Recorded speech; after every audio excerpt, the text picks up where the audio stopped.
Austin only served to galvanize the fans into fully supporting Stone Cold. And Austin, even in defeat, would only increase his reputation by refusing to surrender in the match.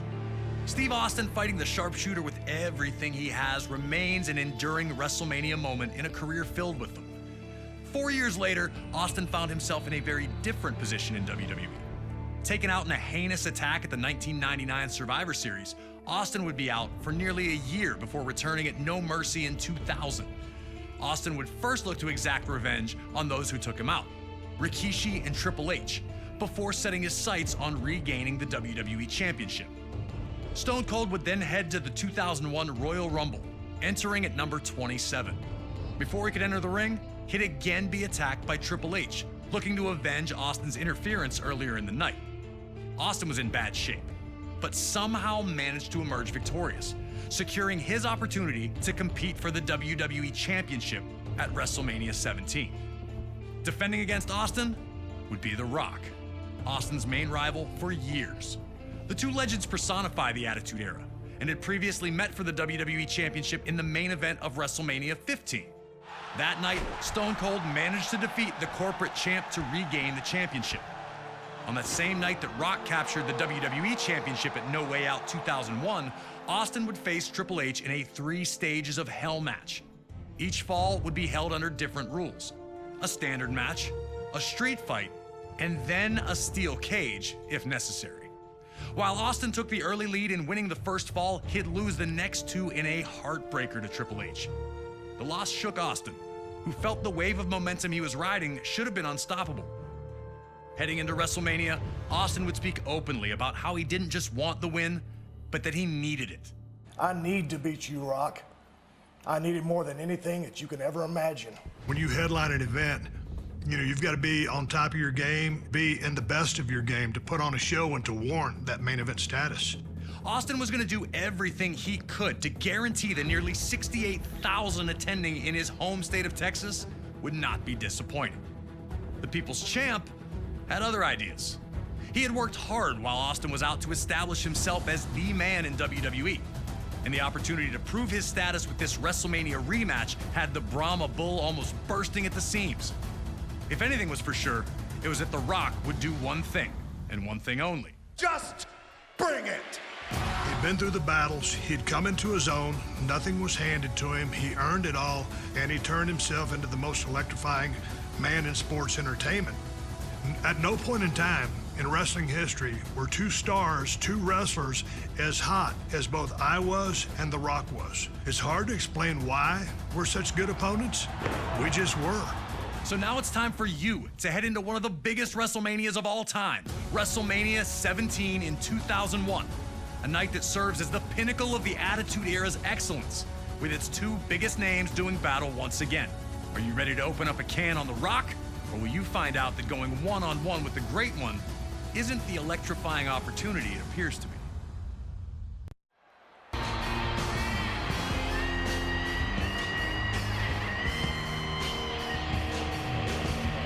Before the bell could even make this match official, the action was underway. Austin was proving that he'd do anything to win, first attacking Rock while his back was turned, and then looking to use the WWE Championship. Rock had a brief moment where he unloaded some of his trademark rights, but then ran into Austin's Thez press. Austin was wrestling with a hint of desperation not usually seen from him. A very, very fast start for Austin, as he'd use a couple of his running elbows to rattle Rocky in the early moments. Was The Rock not ready for Austin's tactics? Would he be able to get back into the match quickly before Austin really started stomping a mud hole?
Once the action went to the ringside area, the brutality really got ratcheted up. Rock used the announce table and timekeeper's table to his advantage.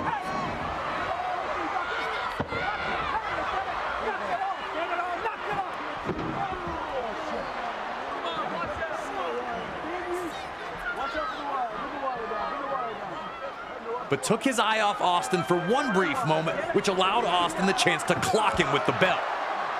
Austin was really looking like a different superstar than the one we'd known the last few years.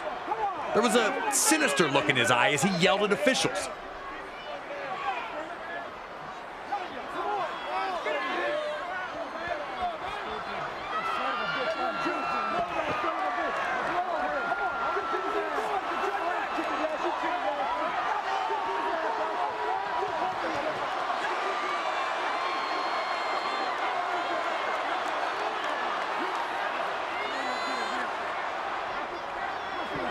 A more deliberate approach as he threw heavy rights at The Rock, who stumbled all over trying to stay on his feet.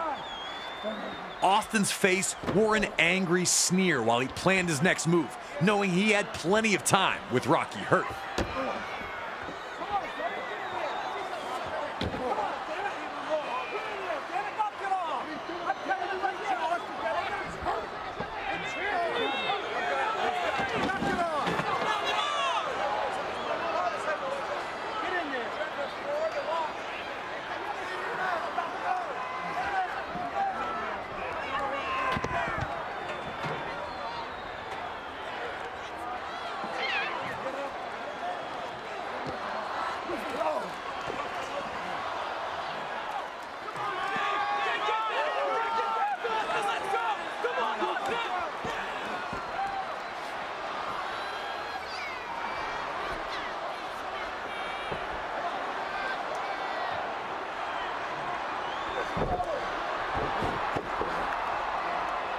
Back in the ring, Austin continued a methodical, brutal beatdown of the People's Champion.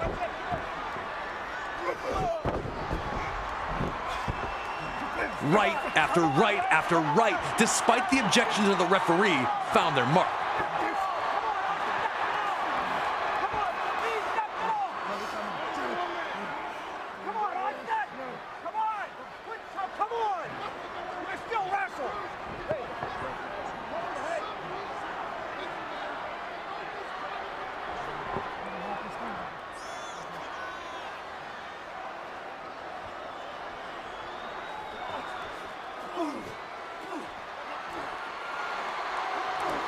Even when Rock was able to land a few strikes of his own, Austin immediately cut off his offensive surge.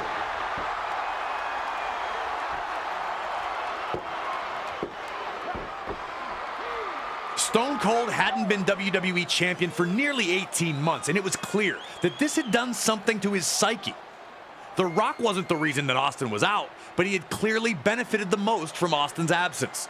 And it seemed that Austin was taking every opportunity to make Rock pay for taking what he considered to be his. Did The Rock really underestimate what kind of match this was going to be? Had he considered Austin to be a friend? Did he not take Austin's words at face value? For a little bit there, it looked like Austin had completely overwhelmed The Rock.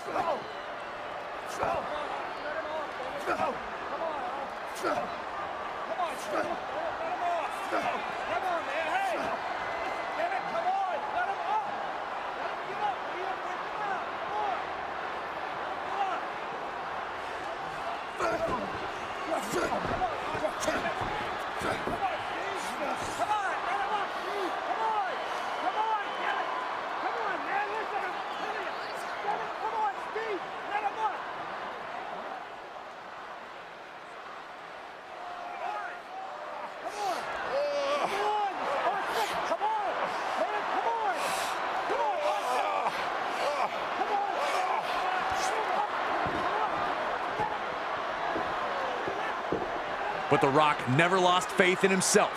He took advantage of Austin backing off and clotheslined his way back into the match.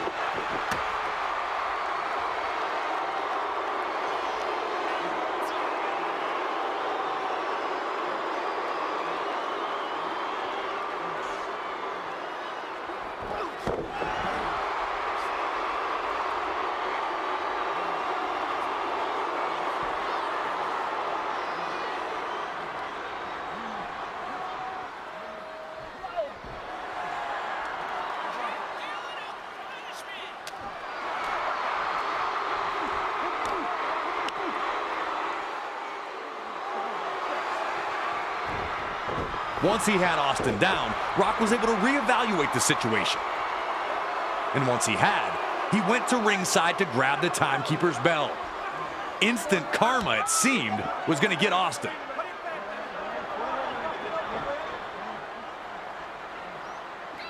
Now it was The Rock who was going to find an angrier, meaner place inside. And it was The Rock who was going to make Stone Cold Steve Austin suffer.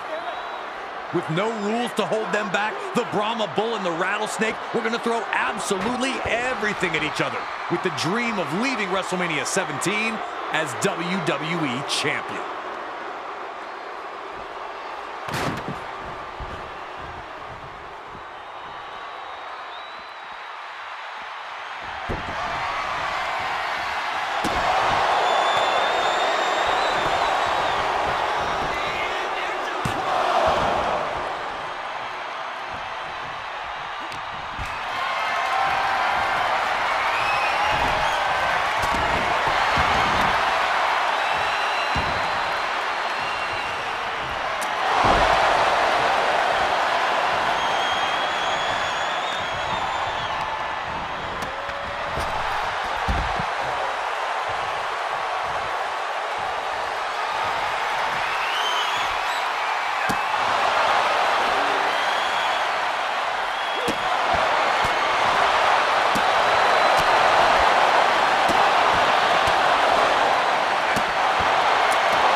Back and forth they'd gone, but neither Austin nor The Rock had found that moment that would give them the win.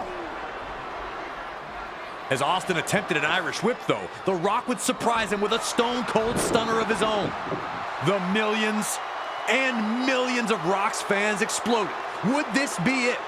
Could The Rock embarrass Austin like this by beating him with his own move in Texas? Austin would display his hallmark grit, managing to kick out at the 2 count.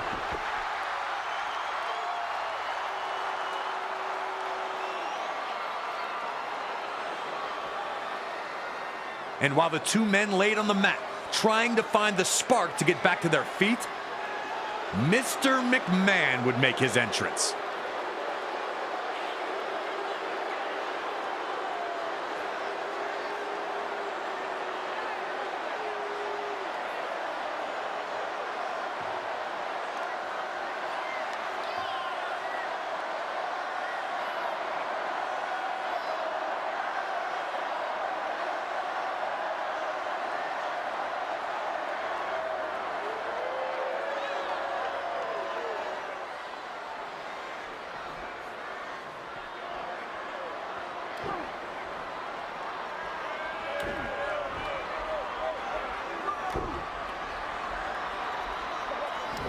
All eyes are on Mr. McMahon, but in the ring, Austin flattens The Rock with an incredible spine buster, which gets a 2 count.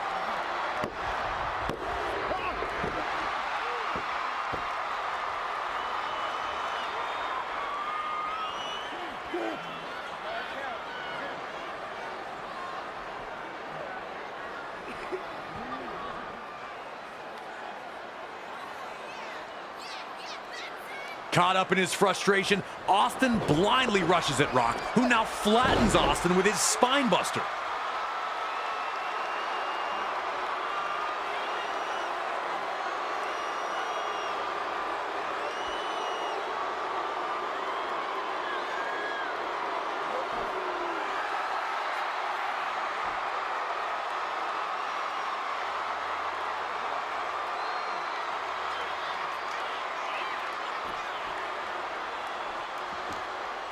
That leads to the people's elbow. But when Rock covers Austin, Mr. McMahon breaks up the pin. That's right, Mr. McMahon helped Stone Cold Steve Austin. To this day, I cannot believe I ever saw that happen. The look on The Rock's face is pretty much the look that I had. What the hell? Rock's anger raged over, and he made a huge mistake in forgetting about Austin in hopes of laying the smackdown on Mr. McMahon, which led to him running straight into a Stone Cold version of the Rock Bottom. Mr. McMahon had turned the match on its head, and Stone Cold Steve Austin looked ready to strike and finish his quest of regaining the WWE Championship under some unthinkable circumstances.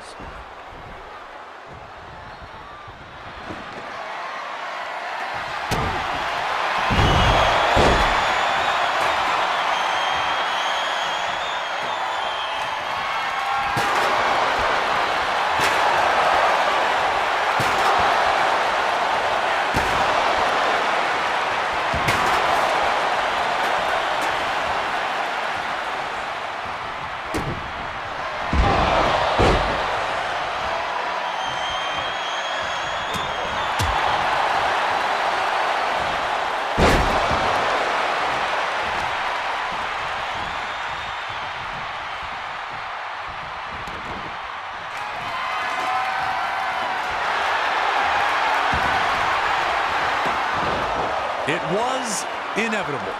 Stone Cold was going to win, and it was obvious to everyone watching. The Rock had been able to get back into it once Mr. McMahon had arrived. Now Stone Cold was obliterating The Rock with a chair as Mr. McMahon instructed him, and all we could do was watch. Somewhere in the darkest places of Steve Austin's mind, he had convinced himself that the only way to get back to where he was would be by teaming with the man who had been his biggest enemy for years. Had the man never really changed? Had he simply fooled the fans during those years where he was WWE's most popular superstar? Should it have ever been surprising that the man who preached DTA, don't trust anybody, was not someone to be trusted? Or had something changed in Austin while he was gone? And how could The Rock have ever expected anything like this to happen?